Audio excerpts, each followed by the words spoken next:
Ata niti imprito nga manok. Fried chicken.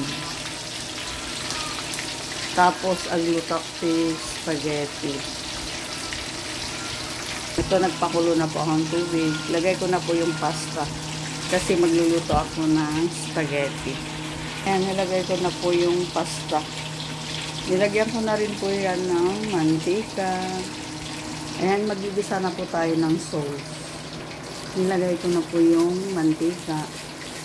Sunod po ay sibuyas. Nilagay ko na po yung sibuyas.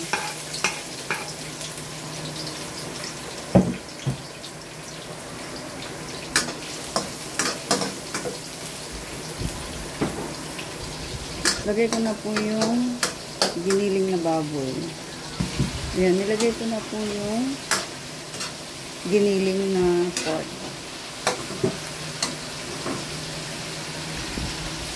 Ayan na po. Isa-isa lang po yung giniling.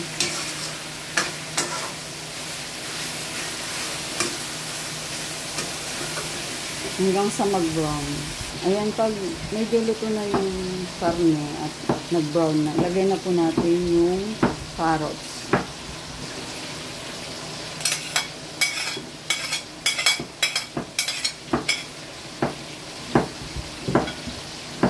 Dinamihan ko talaga yung carrots para masarap. Tapos halo-halo.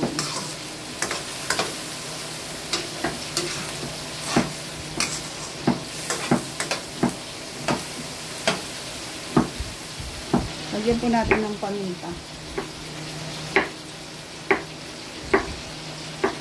Tapos halo-haloin natin.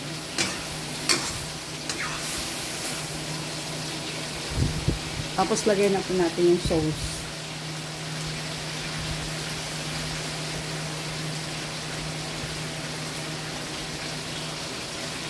Tapos halo-haloin natin.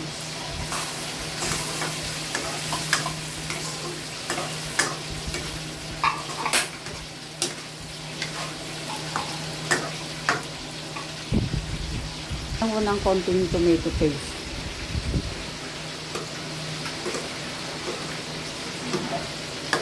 Mas maraming sahog, mas masarap. Mas maraming pork giniling. Yan.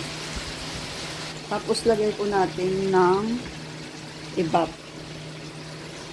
Ibap po yung pampalasa ng aking sauce ng spaghetti.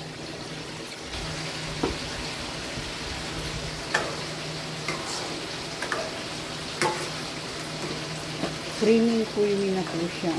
Sarap. Tapos lagyan po natin ng Knorr chicken.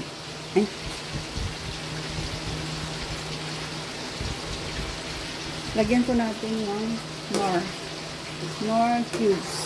Chicken flavor. Lagyan din po natin ng asin.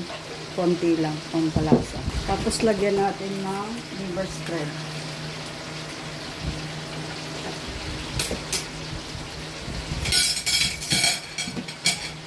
Tapos halo-haloin.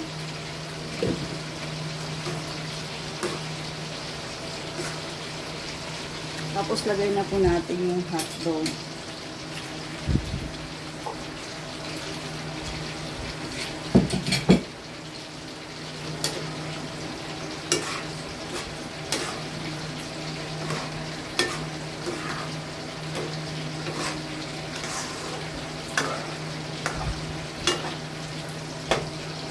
Pag kumulo na po yan, luto na po yan mga kamadangasa.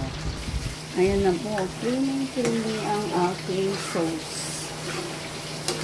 Mas masarap kasi kapag hindi tinipid. Lalo na kapag kayo din naman kakain.